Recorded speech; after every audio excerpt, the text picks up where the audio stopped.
lấy tiền đi trả cho tôi à? Nó không phải đuổi, cháu bảo đã xong xui hết cả rồi. Cháu không lên nhà khác. Nhà mày phải có nhà đâu trong nhà. Cho mày xe không? Mình ta cứ xong cha cổ phân. Trả tiền cho tôi à? Không trả tiền cho tôi lấy cái xe máy này đi. Mà hay lên quấy phá thế này đấy thì cháu phải đi báo công an đi.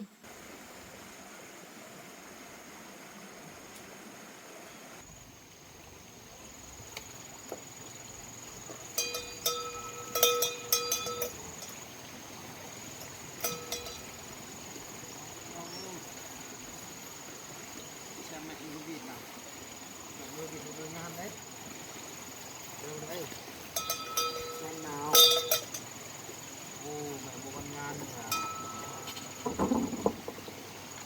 anh đi có 1-2 hôm mà có 2 hôm thôi mà em mua vịt ngan bị nuôi cả, con vịt kia, kia bé thấy con vịt chưa, con ngan. Con ngan 10 con à? Đấy, con ngan kia. Đây con ngan kia. Thấy chưa? Xem con trâu nào. Con trâu ơi. Con trâu chỉ con trâu rồi, con trâu đâu nào? Con trâu ở đâu? Kia. À, con trâu của bé kia đi xem mà đi gần gần tí nào. Con trâu ơi. Ơi, xin chào bác trâu. Xin chào nào, chào nào, chào nào. Chào con trâu nào. Sợ quá. Em bé trâu nó định đi thơm cái chân của bé đấy. Sợ quá. Sợ con trâu lắm. Sợ con trâu lắm. Không cần. Mình đi xem con vịt á. Con vịt này. Con vịt này.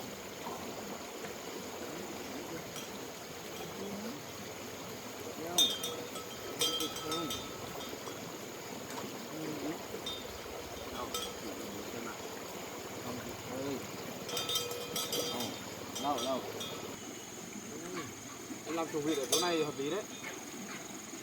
Mấy nữa anh về là ngam vịt mà to một chút ấy là mình rào qua đây, con trâu rào qua đây xong là lấy đá về đắp cái suối này để cho nước nó không trôi, cho nước nó tĩnh một tí là mình làm như kiểu một cái đập tràn nhỏ đấy ấy, là rộng tí xong là mình rào qua đây.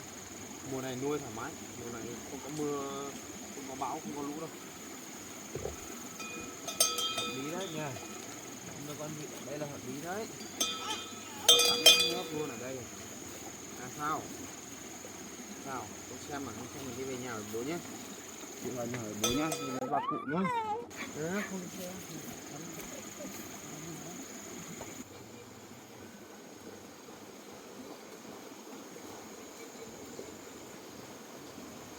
Mày thế hôm qua mưa không phải tưới rau ấy nha.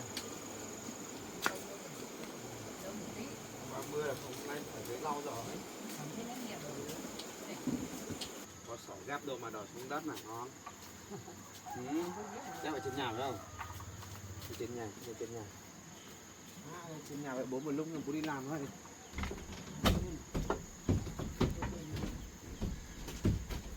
Đây, bạn này một đàn này, bạn này một món đồ chơi này, tô xếp hàng này. Đúng rồi, các bạn gấu chơi, đúng rồi, các bạn gấu chơi. Thấy chưa? Cái này là của bạn gấu nhá, mua cho bạn gấu đeo vào. Đó. Thấy chưa? Bạn ơi. Đúng rồi. Này. Bạn này là bạn gì nhỉ? Pikachu nhỉ? Đây, bạn này một đồ chơi nhá. Rồi, ô tô chở bóng bay này. Ô tô chở bóng bay, đúng rồi. Hoan hô. Giỏi quá. Thế vừa đổi đồ chơi nhá. Đổi cho bạn này đổi nhá. Này. Đó. Thấy chưa? Hoan hô, giỏi quá. Thấy chưa?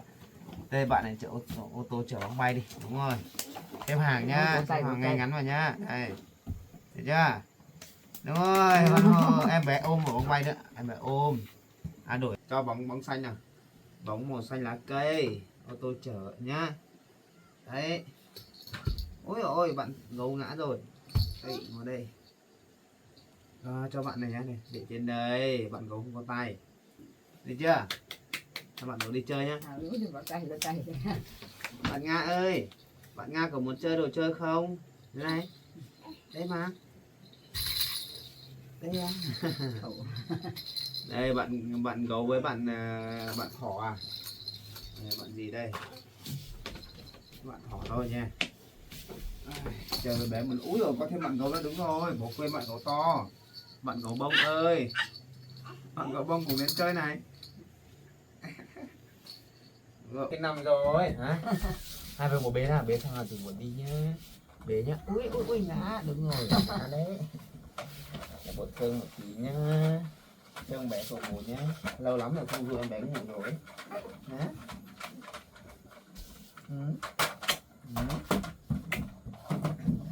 Nào, nằm đây cho bố xem nào.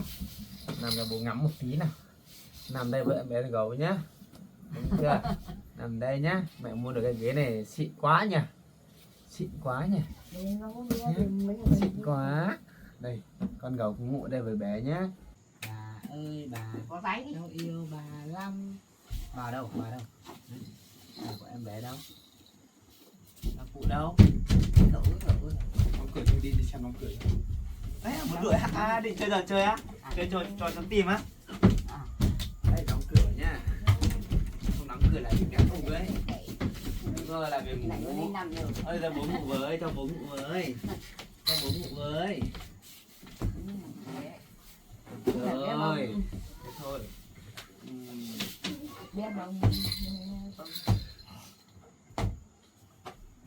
Bà ơi. Cháu vào này.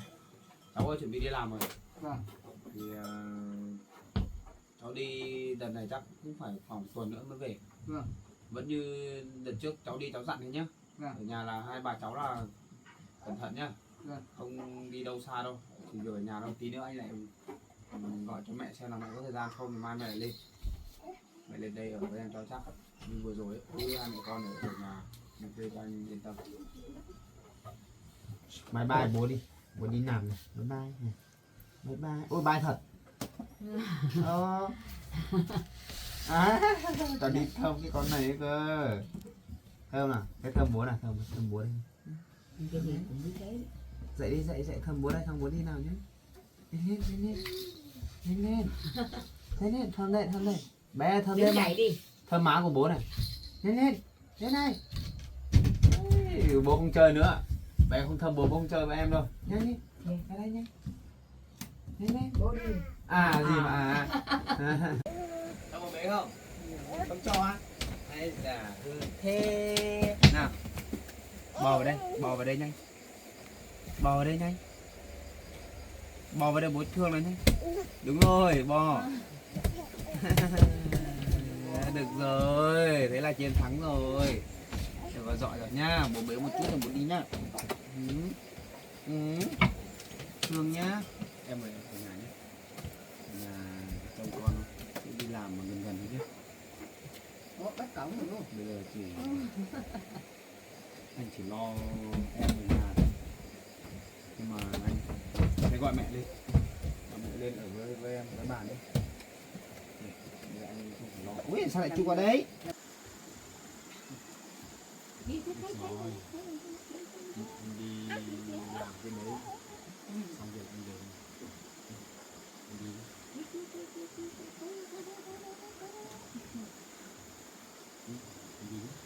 Bé ơi bố đi đây. Bố đi làm đây nhá. Đi làm kiếm tiền mua áo mới cho em nhá. Hả? Bye cháu đi nhá. Về nhà với bận cẩn thận nhá. Trông cháu cẩn thận là được, không cần Mận không cần phải đi làm sai hay đi làm gì khó quá đâu. Cháu cũng đã để tiền cho Mận ở nhà ăn những gì mình thắt tự đi mua. Thôi không cần phải đi làm nhiều đâu. Nhá bé bố đi nhá. Bye bye đi, bye bye nào. Bye bố đi. Lên. Thơ nha.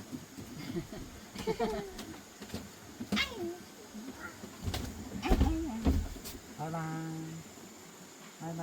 Bế một tí. Ôm bố đi. Em bé phải nằm ở đây, bố nằm đây. Nằm đây. Dựa vào đây này. Đi mẹ đi nha. Đi mẹ đi nhá. Bye bye. Đúng rồi, bye bye. Được rồi, giỏi rồi, muốn đi đây.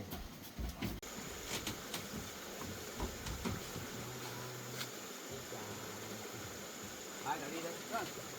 Chào hai mẹ con nhá. Bye bye nhá. Được rồi.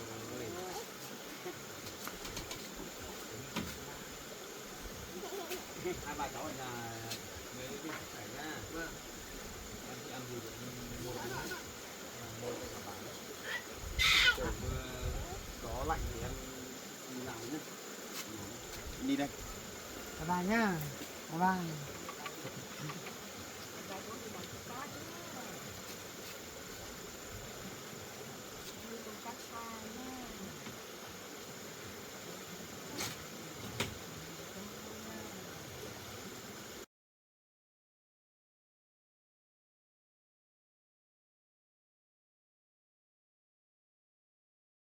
Đó, vẫn hết.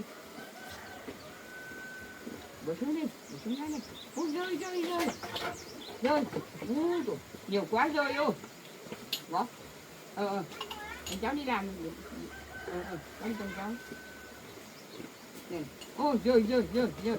Ô, bỏ đây, bỏ đây. Bỏ xuống đây.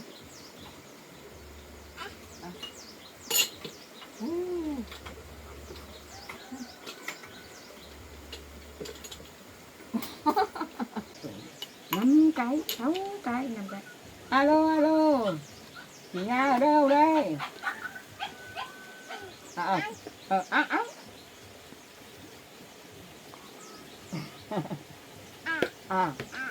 Ngáo, ngáo. Bỏ xuống, bỏ đây xuống. Bỏ xuống. Ây. Ôi, gõ đấy.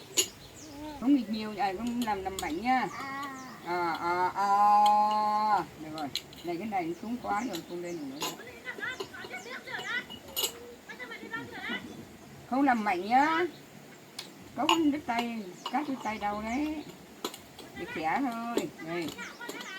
Bỏ xuống đây, bỏ xuống đây. Bỏ xuống thấp đây. Trồng cao đấy.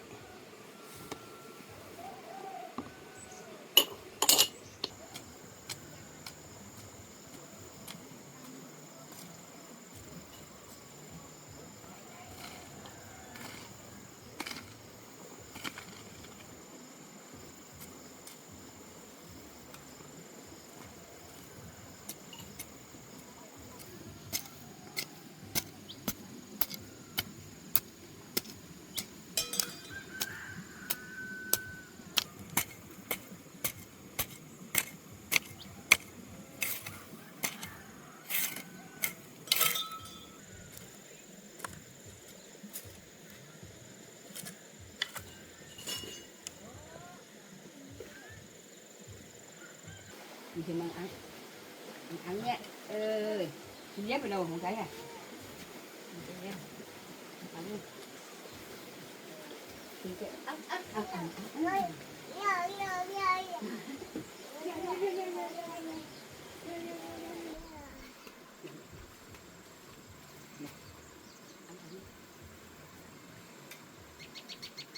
Thấy không?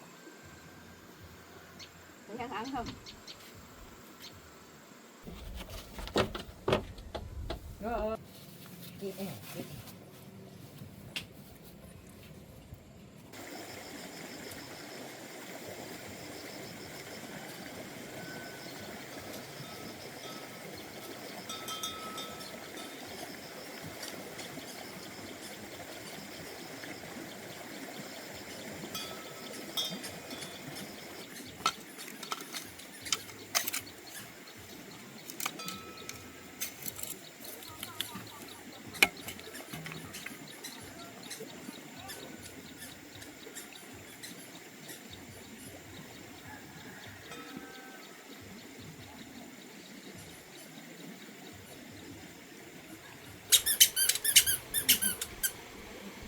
ra rồi, không có nói đâu. Ấn cái não.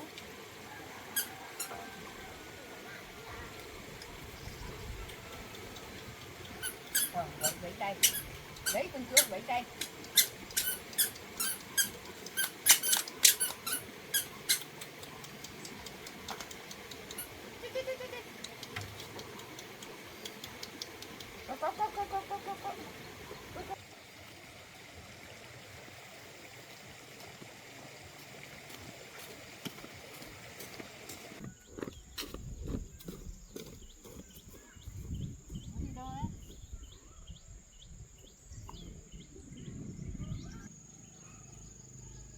chồng á. Cho tôi lấy đây cứ nhồi đấy. Cái lò để phải.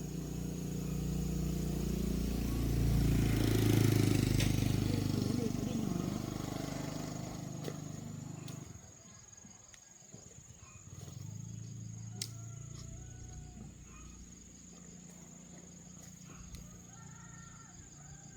Cho cứ nhiều đấy. Mình lấy chồng đấy. Mà còn muốn nhổ một phần thì đấy. Còn nó không có thời gian một còn.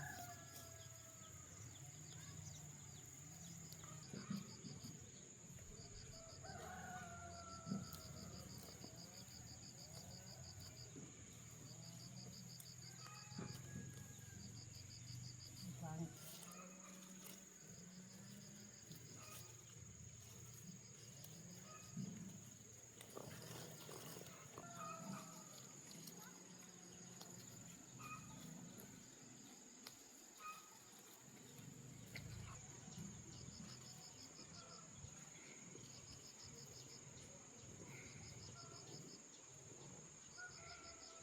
Nó đi chồng đây, không lấy tiền đâu.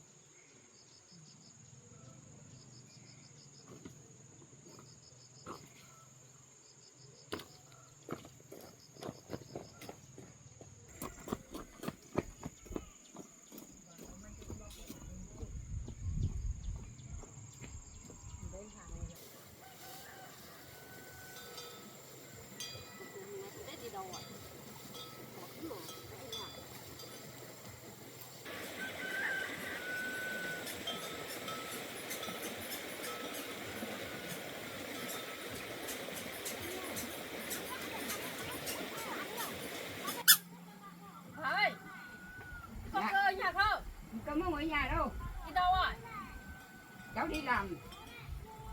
Đi làm chưa về à? Chưa.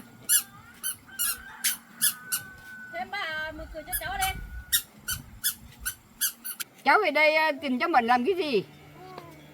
Bà cứ về mở cửa cho tôi nào. Thôi đi. Qua nhà hụt.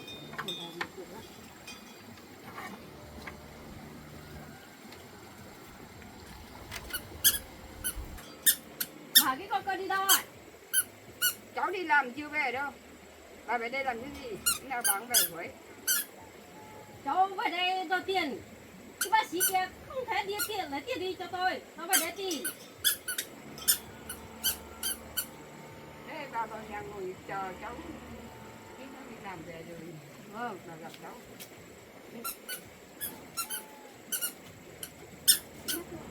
Sao bà lúc nào cũng về đây rồi tiền của cháu mình? Thế không lấy tiền đi cho tôi đâu. Tôi cũng về đây tìm chứ. Chạy đi chỗ khác đi.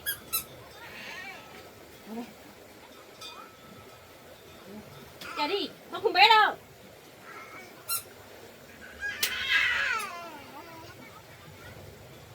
Tôi về đây tìm tiền mày cơ mà. Có phải về đây bé mẹ đâu. Tôi không bé đâu. Chạy đi chỗ khác đi. Tôi không bé đâu. Đi bà cụ bế. Bà cụ bế. Bà cụ bế.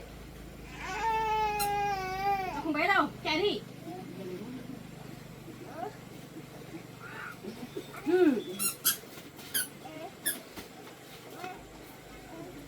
Họ cẩn về cho tôi bé. Họ tức lắm nè. Tôi thích bé mẹ lắm à. Tôi không thích bé đâu. Chạy đi đâu thì chạy đi. Đi bà cụ đi.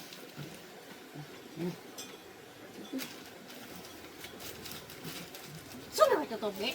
Tôi không bé đâu. Chạy đi đâu thì chạy đi. Thế con cơ đi làm đi lo chưa?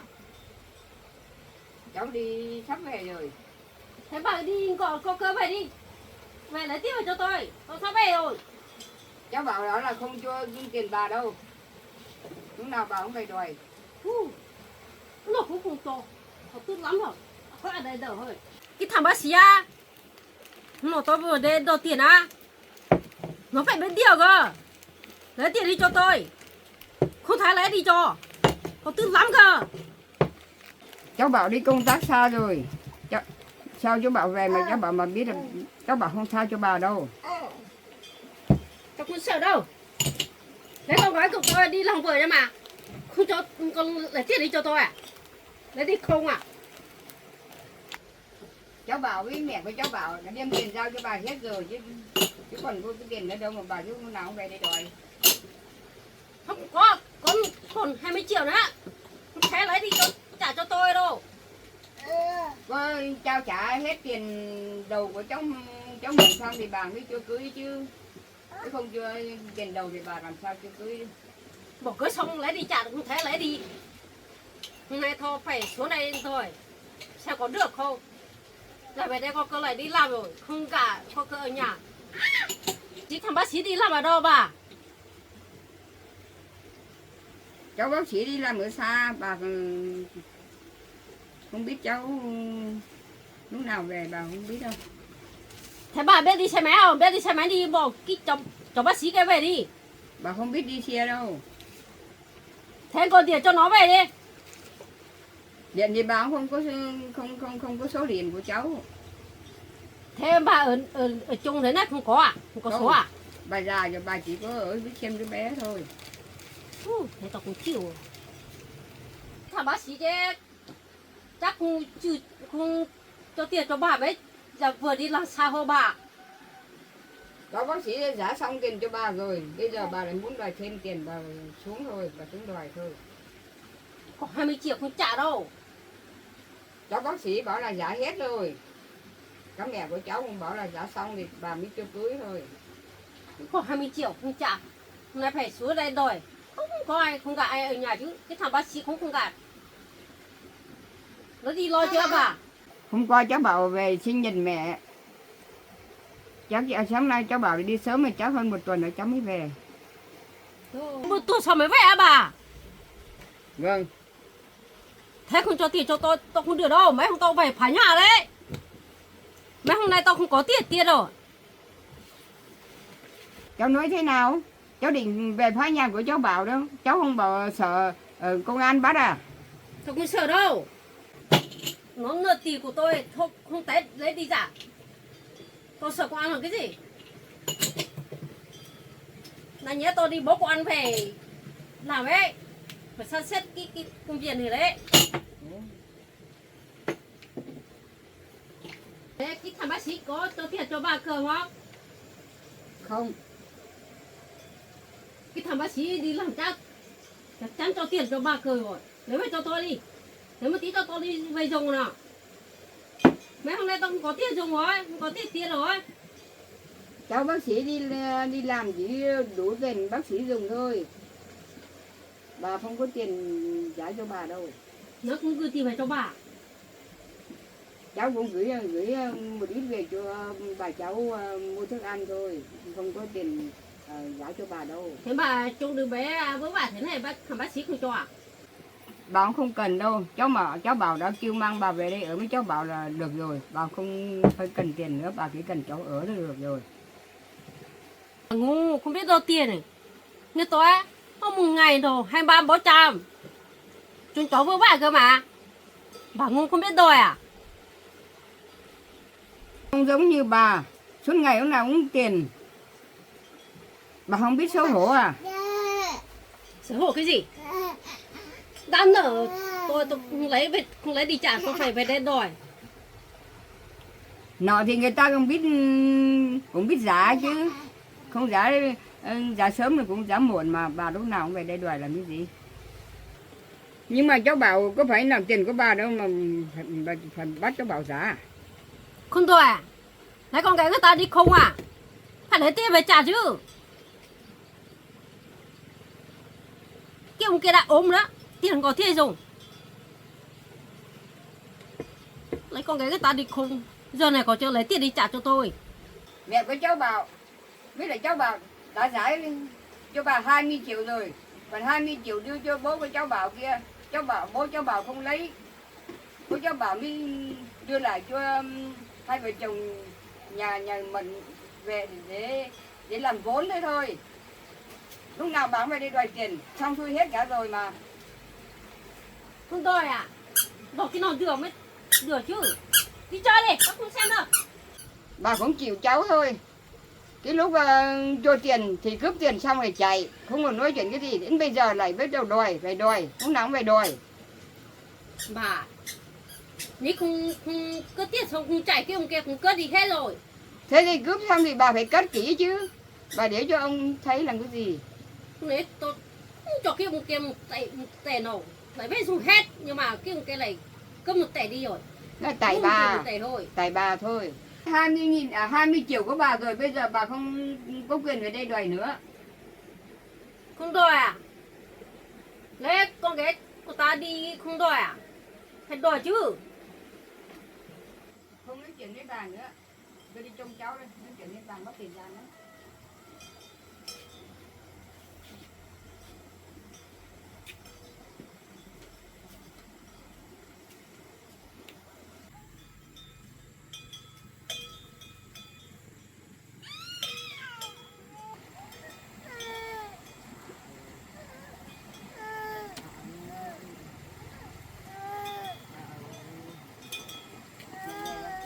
Cháu ơi, đẹp của cháu lại về đây đòi tiền rồi.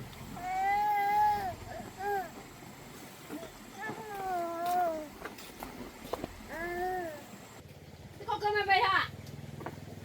Nó không về chứ mày đi lấy tiền đi trả cho tôi à?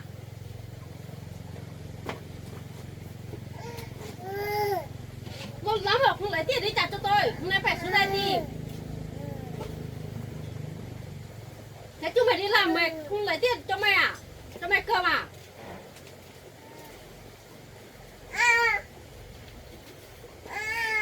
Thế bao giờ không có tiền là như thế nào? Tao không phải đâu. Nên tao phải đến rồi ấy.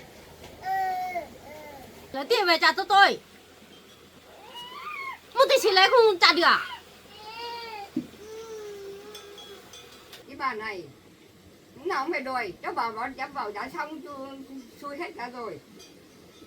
Sao lúc nào bà cũng về đây đòi tiền sinh đẻ. Lấy tiền cho tôi. Cháu Tôi bảo đã không xong. phải đâu. Cháu bảo đã xong cho bà rồi nè. Bà biết cái gì ạ? Cái này tiền của tôi. Tôi không phải đâu. Lấy tiền về cho tôi. Lấy tiền về cho tôi xong tao mới về.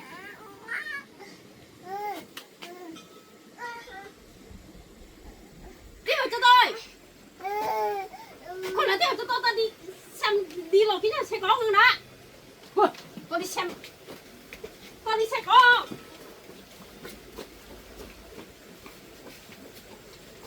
Không được, tao phải đi xem. Là nhà cái nhà mày không có bức tường nào à? Không được đấy, tao phải đi xem.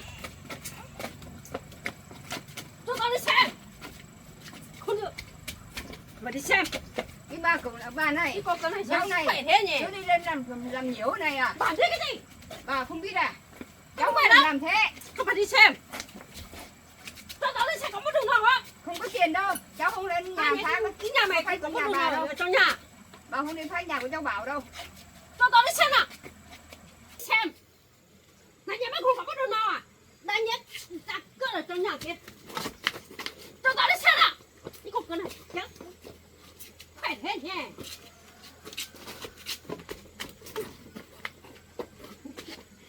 Bỏ ra.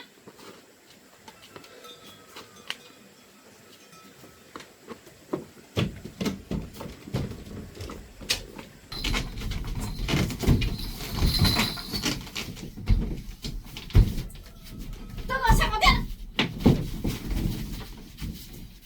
Đừng kéo tao phải đi xem nào. Cho tao đi xem.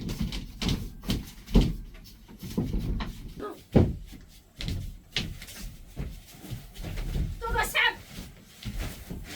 Tiền mày gió ở đâu? Mày cho tao đi kéo. Cho tao đi tìm. Cho tao xem. Cái bà này. Thôi để cái về lục đồ lấy tiền của người ta là. Con đi xem có tiền này. Không. Mấy cái con cá tiền này, con cá ở đâu? Không có tiền cho bà dùng Cho đâu. tao đi xem. Không có tiền cho bà lấy đâu. Bà đi về đi. Ra một tay tôi Bà đi muốn ra đi. lấy rồi. Bà đi ra đi. Không ra đâu. Bà không được làm thế này. Cho tao xem ra khẩu vàng ở trong kia. Cho bà đi xem nào. Không có vàng đâu. Thả cho Vàng tao bạc đi không xem. có đâu. Thả đi. Không Đừng có kéo. bà đâu. Kéo. Cho bà đi xem không. Mình ta cứ xong ra khẩu vàng. Ở kia rồi. Không có vàng. đi Cho ra. tôi đi xem. Nó kéo mày. Cho chủ ngang cái. Mày đi về đi. Không. Cho tôi đi xem có tiền không? Đi rùa nó không có lấy tiền. Đi rùa nhà mày sao có tiền lấy mày trả cho tôi. Mày đi lấy cho mày lưng lấy tiền cho tôi à? Đi. Đi lấy tiền đấy. Mày bé tí thế này, con mình nuôi mày lớn thế này, mày đi lấy chung, mày không lấy tiền mày trả cho tôi à? Đi, đi lấy tiền đi, lấy tiền mày trả cho tôi. Đi, ô cái này á, đi lấy tiền mày trả tôi. Tôi biết mày nuôi mày bố mày là bao nhiêu không? Đi, mày đi lấy chung mày không lấy tiền mày trả cho tôi à? Đi, đi lấy tiền đấy, chơi kia. Mày biết tôi nuôi mày bé thế này, mày giờ lớn thế này mày đi lấy chung mày không trả cho tôi à? Đi, đi lấy tiền mày trả cho tôi. Mày không lấy tiền mày trả cho tôi xem cái nhà mày có cái gì đó, tôi đi lấy hết. Đó, có cái xe máy kêu. Rồi, tôi lấy cái xe máy này đi. Tôi không biết đi, tôi không biết. Nhà mày người kia mà, mấy hôm tôi mong người khác phải lái đi. Bây giờ tôi không biết đi lái xe. Tôi không biết đi, tôi về lấy mẹ đó. Tối nay mày có cho tiền cho tao không? Trả tiền cho tao không? Không trả tiền cho tao lấy cái xe máy này đi. Thôi cho tao lấy xe máy này đi. Nhưng cái này, cái khách thở đấy. Cho tao đi. Cho tao đi lấy. Tao đi lấy tiền á. Được rồi. Thật không mày có ở nhà phải không? Mày đó. Tao lấy bọn khác phải lấy cái xe máy này đi. Tao không phải đó. Không cho tao vào nhà. Mày có cho tiền cho lấy tiền phải cho tao không? Thật sự thật chúng mày không ở nhà. Tao lấy cái xe máy về luôn. Tao không phải đâu, đi lấy xe máy về. Mày nhớ đó. Đúng rồi á. Phải lấy xe máy này đi luôn.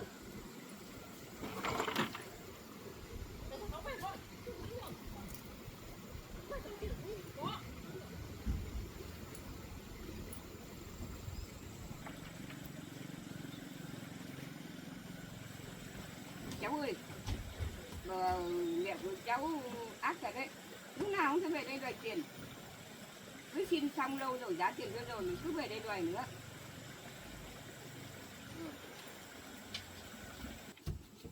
Bây giờ mình phải cẩn thận đấy cháu ạ. Bà mẹ của cháu không tha cho nhà mình đâu. Cháu bảo là đi công tác xa nữa. Phải gọi bà mẹ đẻ của cháu bảo về với nhà mình thôi. Chứ thấy mẹ của cháu bảo lên nha, tào lô quá.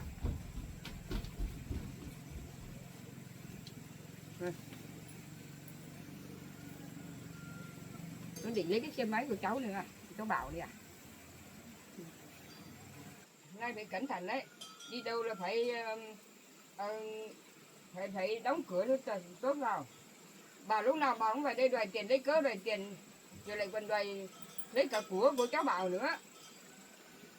Bây giờ mẹ của cháu mình của cháu hay lên đây đấy, mà hay lên quấy phá thế này đấy, thì cháu phải đi báo công an đi. Cháu bảo không ở nhà nữa, bà cũng đua lắm. Cháu đi chồng cháu đi bà cho bé đang chơi nằm bên trong cái này thôi.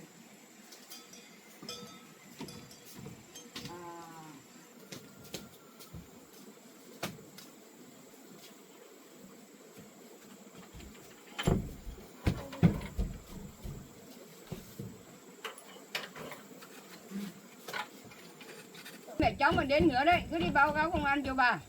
Nói cháu ạ, không muốn gì để cháu cũng bị công an bắt thôi.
ngủ em bé để khóc rồi bà tưởng em bé đói thì không phải. Bà tưởng em bé đói em bé cơm em bé không ăn đâu em bé ngủ rồi.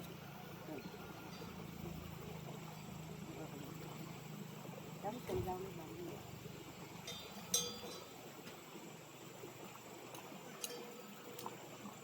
Ông ơi, trong cái này nó to cháu chồng nên bữa sau là ăn đem đi bán cũng được.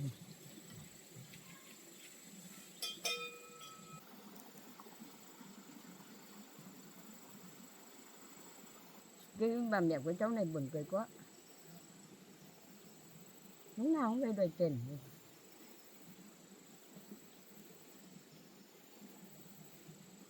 Bà này cũng không phải đơn giản đâu, bà cháu mình phải cẩn thận đấy.